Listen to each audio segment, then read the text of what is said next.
Hello everyone, welcome back. This video is all about the structure and functions of immunoglobulins. In my previous video, we discussed about the antigen, right? So what happens when an antigen enters into an individual? Our body will first recognize it as a foreign particle and it will start producing the antibodies. And these antibodies are soluble proteins which circulate freely and exhibit the properties that are specific to immunity, thereby providing protection against the foreign particle. Clear? So when an antigen is introduced into an individual, first it will be recognized as a foreign particle and the specific antibodies will be produced against the antigen. These produced antibodies are going to neutralize the effect of antigen, thereby eliminating it out from the body. In this way, we are protected from various dreadful diseases. And these soluble proteins belong to the class of proteins called globulins, because they have a globular structure. I'll draw the diagram when we discuss about the structure of immunoglobulin. Right now, you need to know what is meant by an antibody. So these antibodies are produced as a part of defense mechanism against the antigen, in order to remove the antigen out from our body. For example, if there is an individual and he is infected with S. aureus, it is a pathogen which is capable of causing disease in this individual. Okay. Now this person will recognize S. aureus as a foreign particle and his body will start producing the antibodies that are specific towards the S. aureus. If the same person is infected with coronavirus, okay, now again his body will respond to this virus and he will again start producing the antibodies. Remember here, the antibodies which are produced earlier against S. aureus will not be effective against coronavirus. Again, this virus will be recognized as a foreign particle and the specific antibodies will be produced against this virus. So what I mean to say is that the produced antibodies will go and bind with the antigen with high specificity and affinity. We can call these antibodies as glycoproteins also, because as they are proteins and they do contain a carbohydrate that is attached at the constant region. Where do we find these antibodies? They can be identified in the serum, right? And they are present on the surface of the B cell membrane. Look at the picture here. This is the bacteria which is expressing the antigen. When this pathogen enters into an individual as a part of defense mechanism, our body will start producing the antibodies, right? And those antibodies will be secreted by the plasma cells. See here, the B cell which gets activated will be differentiated into plasma cell and memory cell. And this plasma cell is going to secrete the antibodies which circulate freely in the blood. These secreted antibodies will go and bind with the antigen, and they are going to neutralize the effect of antigen. At the same time, they are going to eliminate the antigen out from the body. At the same time, memory cells will be formed which will capture the information about the bacteria. Because when this bacteria re-enters into our body for the second time, these memory cells will act immediately and they produce the antibodies which are specific against this bacteria. Because these antibodies are not readily available in our body to attack the pathogen. After the entry of the pathogen, our body will recognize the pathogen and it will start producing the antibodies that are specific towards the antigen. Again, after some time, those antibody concentration will subside, but there will be a memory. Now let us discuss about the basic structure of immunoglobulin. See, look at the picture here. This is the basic structure of immunoglobulin. And all the immunoglobulins will have 4 polypeptide chains. Out of those 4 polypeptide chains, 2 will be of heavy chains and 2 will be of light chains. These smaller ones are the light chains and the bigger ones are the heavy chains. See here, this light chain is bound with the heavy chain by disulfide linkage and covalent interactions, whereas these 2 heavy chains are linked together by covalent disulfide bridges as well as by non-covalent hydrophilic and hydrophobic interactions. See here, I have written as VLCL, VH, CH1, CH2, CH3, right? That means here V stands for variable region. whereas C stands for constant region. Why? Because see here, the amino acids which are present over here are constant. They won't change at all. They are same for all the immunoglobulins. That way we designate it with C. C stands for constant. This is the carboxy terminal region and this is the amino terminal region. Okay.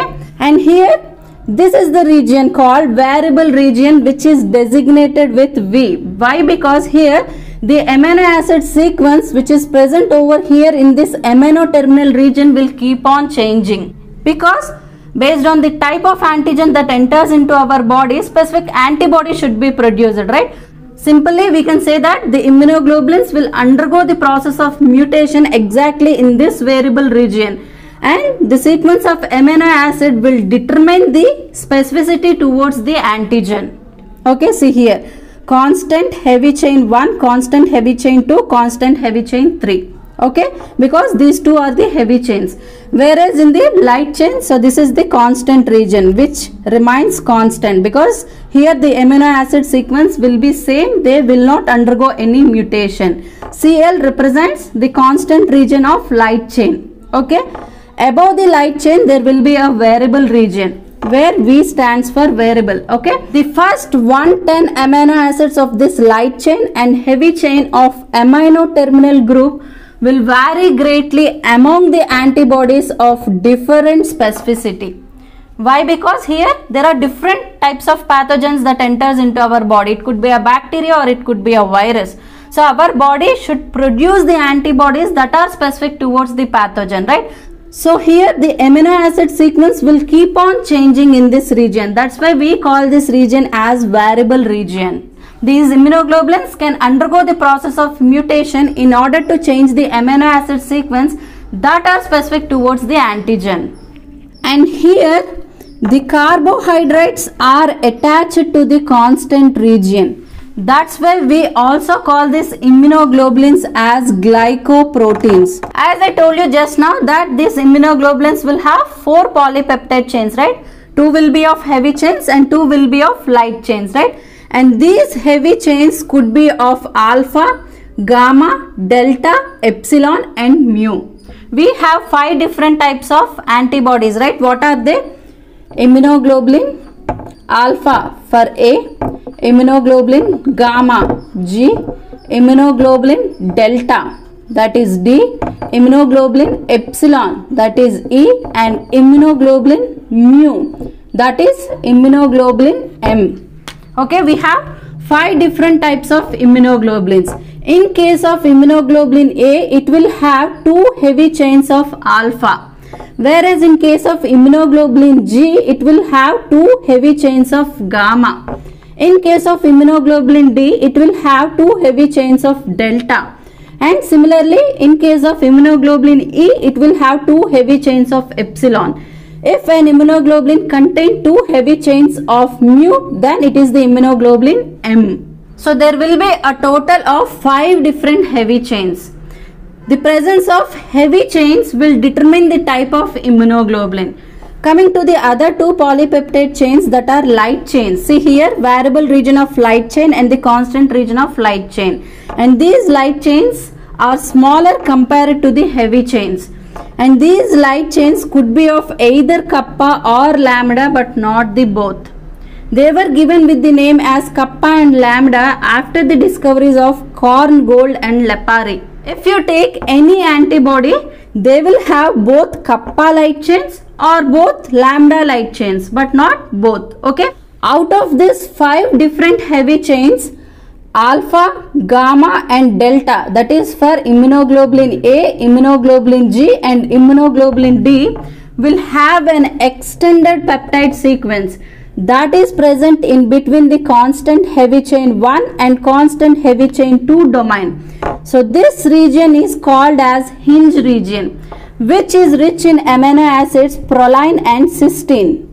Due to the presence of this hinge region in immunoglobulin A, G and D, they attain a property of flexibility. Look at the picture carefully. See, this is the amino terminal region and this is the carboxy terminal region, right? So the amino terminal region of light chain and heavy chain together make up what is called as FAB. F stands for fragment and AB stands for antigen binding. Because here this is the region where the antigen is going to bind with the antibody. So we call this fragment as antigen bound site. The amino acid residues which are present in this region will be different from one immunoglobulin to another immunoglobulin.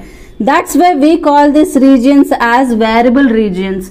Moreover, the amino acid residues which are present in this variable regions are involved in binding with the antigenic determinant. What is meant by antigenic determinant? Nothing but the epitope, right? See here, you need to know about the epitope and paratope. Paratope is the part which we see on the structure of immunoglobulin, right? So it present over here exactly. And this is the region which is involved in binding with the antigen. So antigen will have a structure called epitope, that we simply call it as antigenic determinant. So there will be an interaction between the epitope and the paratope. Paratope is seen on the antibody and epitope is seen on the structure of the antigen. So once these antibodies are produced in response to the antigen, both will interact with each other. The amino acid residues which are present over here in this variable region are involved in interaction with the antigen. So when they both interact with each other, they form antigen antibody complex.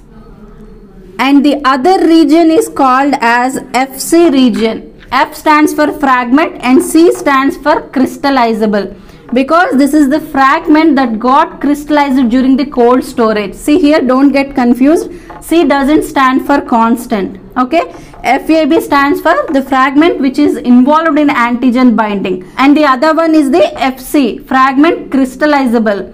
It is not involved in binding with the antigen, but it is involved in some other biological activities where it can combine with other phagocytic cells like macrophages.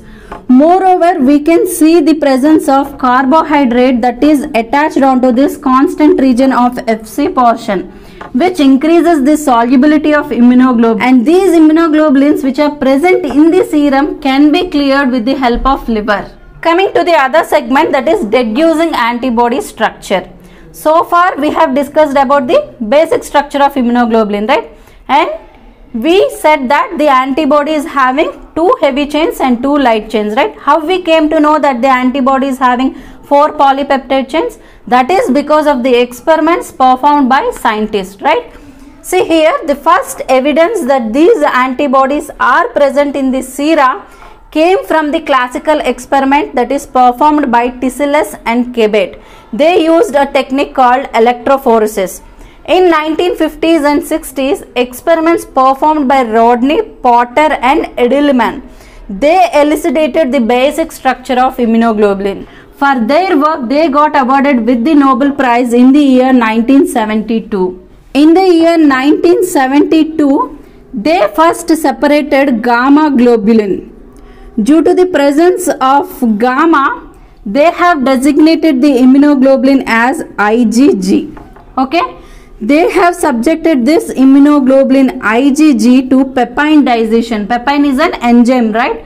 So when they subjected this immunoglobulin to peptidization, they got 2 identical fragments which were designated as FAB, whereas they got another fragment that got crystallized during cold storage. That's why they designated it with FC. FAB stands for fragment for antigen binding, whereas FC stands for fragment crystallizable. Later, Nisnov also worked with the same immunoglobulin, that is IgG. When he subjected this immunoglobulin to peptidization, he got a single fragment with a molecular weight of 1 lakh. That is composed of 2 FAB light fragments, and he designated it as FAB2. But he couldn't recover any FC fragment, because here, look at here, it got digested into multiple fragments. Later, Edelman and Potter, they have used the same immunoglobulin IgG, and they subjected this immunoglobulin to mercaptoethanol reduction and alkylation, which is going to cleave the disulfide bonds. I told you when we discussed about this structure, right? So there will be a presence of this disulfide bonds between those 2 heavy chains, and also between the light chain and the heavy chain, right? When those disulfide bonds are cleaved with the help of mercaptoethanol reduction and alkylation, the sample which they got after the cleavage of disulfide bonds were subjected to chromatography. Here the molecules were separated based on the size. After the separation with the help of chromatography technique, they got 4 chains. So here if you look into the structure of an immunoglobulin, we'll have 4 polypeptide chains, right? 2 are of heavy chains and 2 are of light chains. Those 2 heavy chains will be identical to each other and those 2 light chains will be identical to each other, right? 2 identical chains with a molecular weight of 53,000 Daltons. These are nothing but the heavy chains, which are designated as H. The other 2 identical chains were of 22,000 Daltons each. So these are nothing but the light chains. Later, Porter was the person who used anti-sera of goats that had been already immunized with FAB and FC fragments which he got from the immunoglobulin G. He performed this experiment to prove the relationship between the heavy chains and the light chains. After performing this experiment, he could come to know that antibody to the FAB fragment could react with both heavy chain and light chain, whereas the antibody to the FC fragment could react only with the heavy chain but not with the light chain. So what we come to know with this experiment, if you look into the structure of an immunoglobulin, see this is how it looks like, right? These are the heavy chains and these are the light chains. So this is the FAB portion and this is the FC portion, right? After performing this experiment, they could come to know that both the heavy chains and the light chains are involved in this FAB portion, whereas only heavy chains are involved in this FC portion. There is no involvement of any light chain over there in this FC portion. Now let us discuss about the functions of immunoglobulins. So far we have discussed that whenever an antigen enters into an individual, as a part of immune response, specific antibodies will be produced against the antigen, right? And these produced antibodies are going to neutralize the effect of antigen, and these antibodies are going to eliminate the pathogen out from the body, right? Sometimes these antibodies cannot alone remove the pathogen out from the body by simply binding to the antigen. See, look at here, as I already told you, this is the variable region. This is the region for antigen binding, right? So here there will be a paratope, that is the part of an antibody. And the antigen will have a part called epitope. So there will be an interaction between the epitope and the paratope, right? So the amino acid sequence which will be different in this region is called as variable region, which is involved in binding with the antigen. And this so formed antibody, by simply binding with the antigen, cannot effectively remove the antigen out from the body.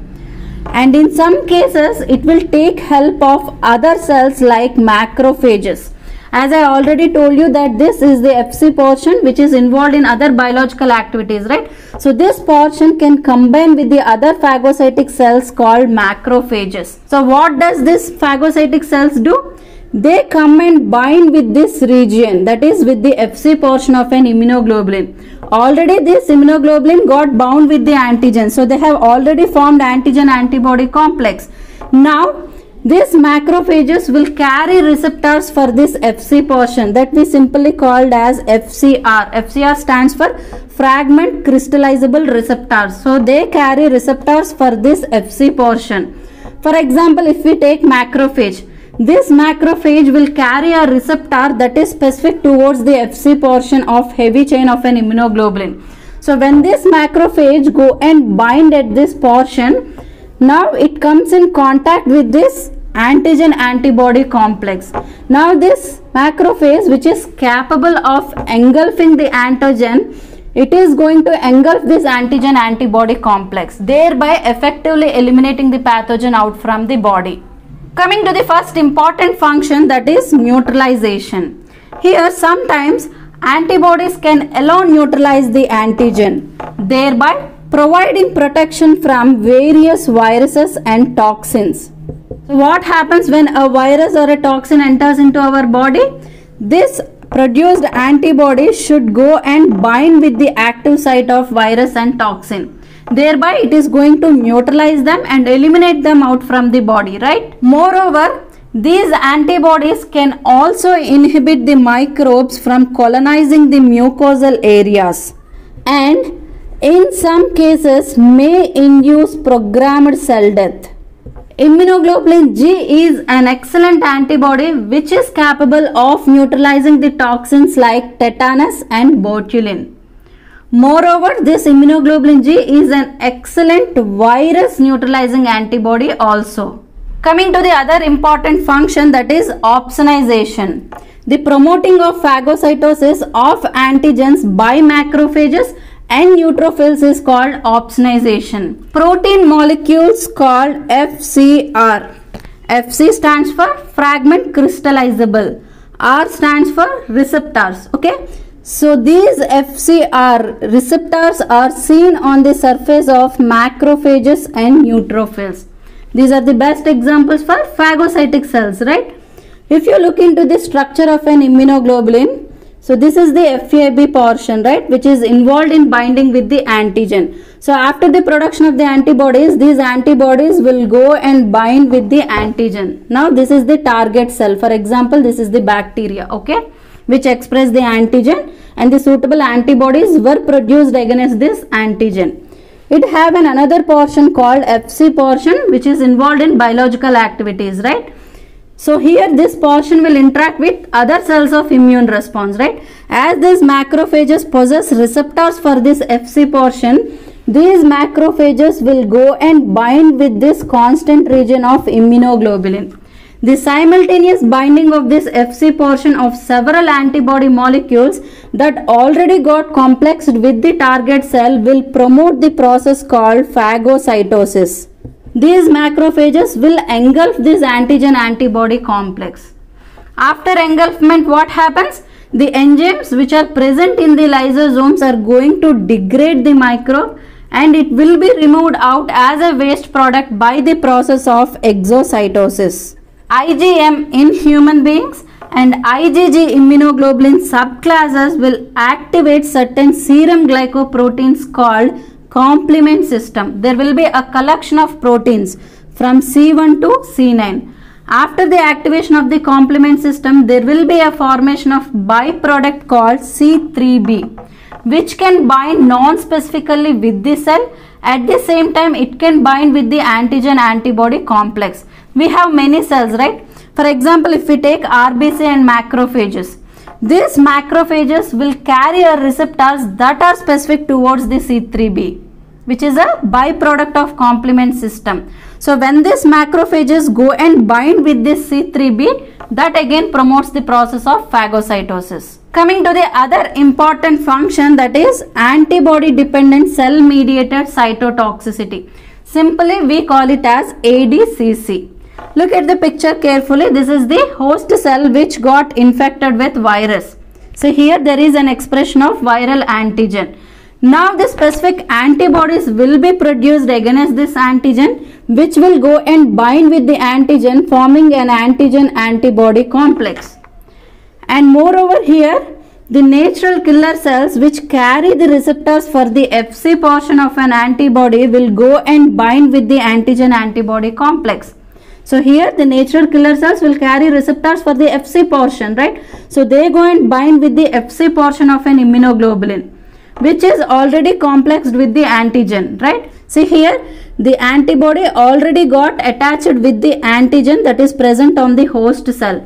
And with the help of these FC receptors, these natural killer cells will come and bind with the FC portion of an immunoglobulin. After the formation of the complex, these natural killer cells will release certain cytolysins, which causes the death of the cell by a process called apoptosis, nothing but the programmed cell death. This is all about the structure and the functions of immunoglobulins.